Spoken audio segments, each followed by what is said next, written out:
Morning, folks, or afternoon. My name is Shahariar. I'm the Research and Policy Coordinator for Warehouse Workers United. So I want to apologize on behalf of Guadalupe Palma, who is our fearless leader, who is out dealing with a strike against a major Walmart warehouse contractor right now. So she had to run out, as well as Veronica Alvarado, who's our Kick-Ass Worker Center Coordinator. She's also out dealing with things. So I'm here to kind of tell the story about what we're doing. And we have one of our courageous warehouse workers from the NFI Crossdock, which is the Walmart, 100% Walmart supplying warehouse contractor in Riverside County. So we give a hand to Ruben Valadez here.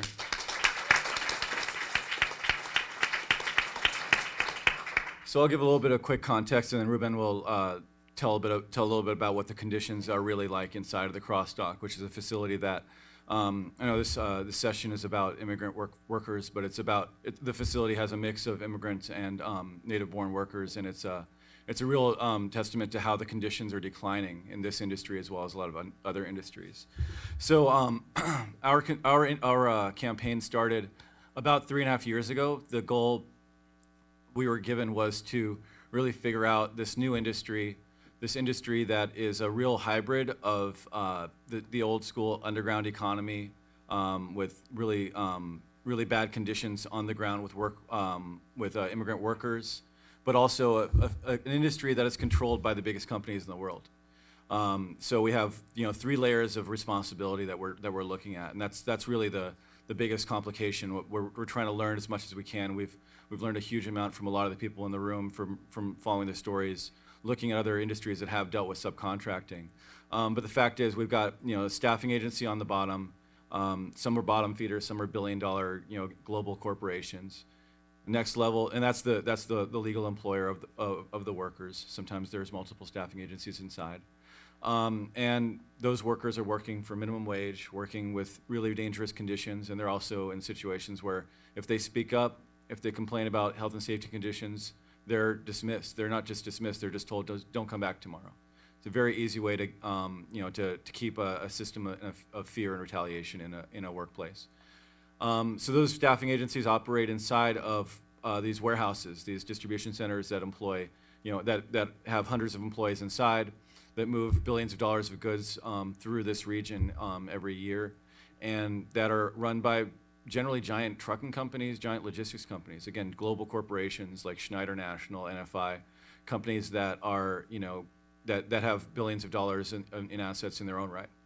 But those companies themselves are similarly in a situation where they really don't have a lot of power, because the companies whose goods they are moving are Walmart, Target, Home Depot, Lowe's, which have become really the giants of capital in the last 20 or 30 years. Used to be the manufacturers. Now, especially in the United States, those are the companies that run things, and they decide what they're going to charge. They decide what they're going to pay, and if you can either take it or leave it. And generally, the conditions would be declining because every year they ask for a little bit more work for a little bit less money, and that's a situation we've gotten to in several of these facilities that we've identified in the region. So in trying to figure out how to deal with this, we've really tried to pull together a model based on a lot of what we've seen with a lot of these other campaigns, the car wash campaign, obviously the farm workers, janitors, other subcontracted industries, garment. And so we've seen a situation where we really need to have a hybrid of certain extent worker-centered tactics with union strategy, right? We're looking at a global company. We're looking at hundreds of facilities across the region and the country. And so our goal is not just to, similar to the car wash campaign, not just to look at one shop at a time, but to really build a union of workers across the region, across the country. And what we mean by union at this point, because these workers are working through staffing agencies, isn't a traditional collective bargaining agreement, though that is, we believe, the best solution in the long term. But just act like a union until you have one. And that's what we tell the workers, and that's what they are doing, is they're speaking up about health and safety conditions. They're working to develop wage claims, working to try to get these industries and their employers up to good conditions. The other piece of it is we're working really closely with the enforcement agencies, who have been amazing in really pushing the envelope and looking at joint employment in terms of joint citations against multiple employers that Cal OSHA did last year, in terms of looking at who is really in control here. We're looking at legislative solutions. So we're looking to expand Labor Code 2810 to apply to warehousing, which would basically make it easier, make it possible for if a warehouse company, if a warehouse or a retailer is setting conditions that are below what would pay minimum wage, that not just the staffing agency, but everyone involved is liable. So those are the kinds of things that we're trying to do. But what it really comes down to is organizing. And it really comes down to is the workers taking risks, the workers taking calculated risks and deciding that it's worth it to speak up in the context of a recession, basically depression in the Inland Empire, a situation where there's 20 or 30% unemployment, and a situation of massive retaliation both against immigrant workers and native-born workers.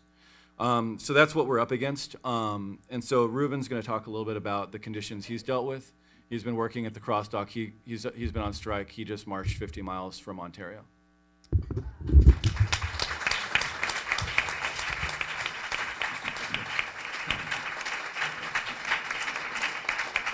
Hello, can you hear me? Hello, my name is Ruben Valadez. He's pretty much basically painted a picture of what the conditions there are at Mira Loma. When I first started there in January 31st, I was given the impression that it was only a 90-day probationary period. Since I've been there, I've been working there for 9 months. I'm still a temporary employee. I'm finding out that my fellow workers there, after 8 or 9 years, are still temporary employees. They do not have any health or sick time available to them. Vacation time, ridiculous. There isn't anything of that nature. If you're hurt on the job, you're more than likely going to be let go. They determine on a one-to-one basis whether you have an accident that is something that you caused or was an actual accident. If they think that you caused the accident, you're gone. So it's on a one-to-one basis as far as accidents are concerned. I remember one fellow he was pulling a cart and a pallet fell off one of the forklifts and hit him. He broke his little finger at the joint. He went to the company doctor. They gave him medication. They banded up his arm. They did not give him a cast. They sent him back to work. Since he couldn't do his minimum 250 boxes an hour, they went ahead and let him go. The minimum over there is 250 boxes per hour on a dock that's over 100 yards long. We have both receiving trucks and outgoing trucks.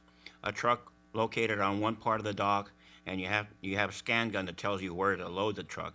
Walking a cart that might be over 100 pounds to the other side of the truck, other side of the terminal, is an impossibility to move 250 boxes an hour. If you don't do your quota, because it's all recorded on a scan gun, they do counsel you. Counsel you? Sometimes you're dismissed or you're suspended for not being able to do your quota. We've been, with their help, Warehouse Workers United, they have told us what our rights are under working conditions there. When I first applied there, we were only being given one break and one lunch period. The time I work is from 12:30 in the morning till about 7:30. They let us go before we do the 8 hours because they don't want to pay us the 8 hours and they don't want to pay us the overtime. They bring other people in, other shifts in to prevent us from working those times. I was complaining to them because I came from a union shop previously that they're supposed to, under California state law, give us a break every 2.5 hours. They basically told me, if you don't like working here, get out. There's the door. Don't complain. There's 4 people willing to take your job. You don't speak up there because you're afraid. There are immigrant workers there that are very, very much afraid of speaking up, so they don't say anything. They do threaten everybody there, especially the immigrant workers. If you do speak up for your rights, you will be deported. We will call immigration. So they are very, very much afraid. There is a very high fear factor there to work there. I am continuously threatened that I will be let go. I can't afford being let go, even though I'm not making more than $8.50 an hour. You get paid $8.50 an hour for the third shift. The other workers are paid $8 an hour. I can't afford to go off on work because I'm 61 years old. There's very few places that will hire me at 61 years of age. They tell me, why aren't you retired? I'm not old enough to retire.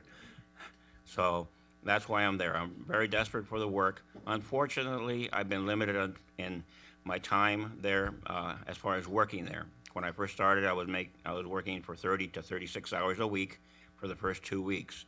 Then they started limiting my time to the point where in March I was only given 3 days, mind you, 3 days to work.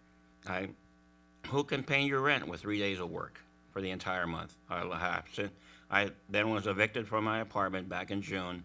I have been homeless basically since that time. I can't afford to find another place because I don't make enough money. There was a religious group that went ahead and helped me out to stay at an Econo Lodge. Thank God for that. They let us stay there for about a week, and since then we've been living there at the Econo Lodge. It's myself, my girlfriend, and her 87-year-old mother who has dementia. She can't take care of herself, so we can't go out on the streets. My girlfriend is Navajo, and we've gone to other agencies in the state of California for help. They basically tell her and her mother to go back to Mexico, New Mexico, so you can qualify for help. All the agencies here will not help us because we're not married and we don't have any children. Plus, the agencies are out of money. They don't have money to help us out. So we've been struggling day to day. Warehouse Workers United went ahead and helped us a little bit to keep us from going out on the streets. I can tell you the working conditions there at the dock are extremely hazardous and hot. The third shift is very hot. They think because it's nighttime, I guess it was reported to Cal OSHA that it was very hot. They had installed fans there, but during the third shift, they removed those fans. They went ahead and only put 6 fans for the entire dock area. And when you first walk in there during the summertime, you can feel the heat as you're walking up the ramp. They have thermometers in there that are frozen at 80 degrees. They say, it's not hot in here. Look at the thermometer. It's 80 degrees. So they have given us thermometers to monitor the heat. It can get up to over 110 degrees inside the trailers because they are parked in the hot sun. This building is made of metal.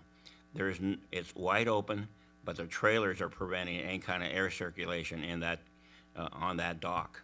We are mandated to use metal carts that have no wheels or wheels that don't turn properly. We have pallet jacks that don't operate properly. The forklifts, they're telling them that they're not supposed to drive over 7 miles an hour. They take the governors off of them, so they're moving 15 miles an hour on that dock. They're spinning their tires on the concrete floor, causing a black dust that is unhealthy for the workers.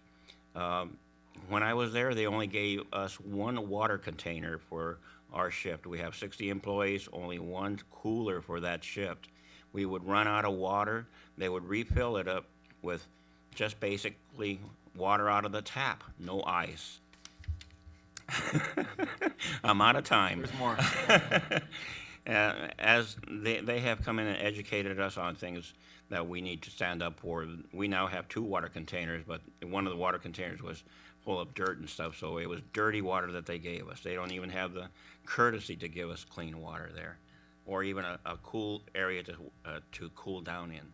They told us basically that if you are too hot, go into the lunchroom, drink some water, and get back out there. They don't give us the cool down to spend any time in there. It is very hard. I am continuously harassed because I'm now outspoken there.